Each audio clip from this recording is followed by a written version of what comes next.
Well, we're all familiar with a boat about 100 years ago that was sailing across the Atlantic. It was regarded as unsinkable, a passenger liner a little over 800 feet long. And on one cold April evening, about 400 miles off the coast of Newfoundland, it hits an iceberg and it sinks, and more than half of its passengers die as a result of a lack of lifeboats. The name of that boat, it was the Titan, the wreck of the Titan. Because you see, there was this novel named Futility, The Wreck of the Titan, that was written in 1898, 14 years prior to the sinking of the Titanic.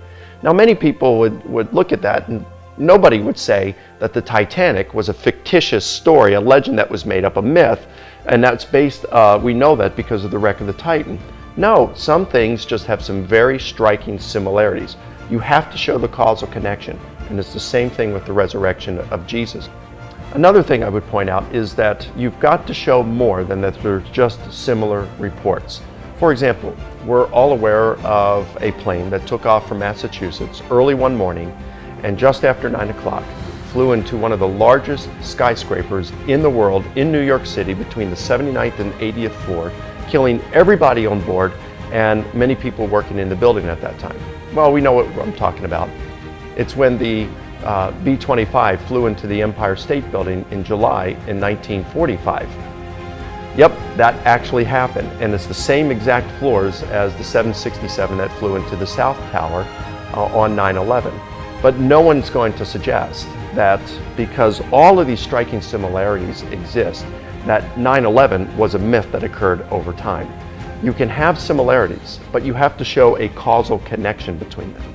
And in the case of Jesus' resurrection, we have extraordinary historical evidence to show that it occurred.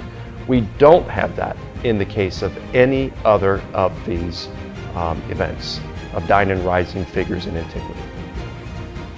What scholars have found is that pagan mythology is not the right interpretive context for understanding Jesus of Nazareth. Jesus of Nazareth was a first century Palestinian Jew, and his disciples were similarly first century Palestinian Jews.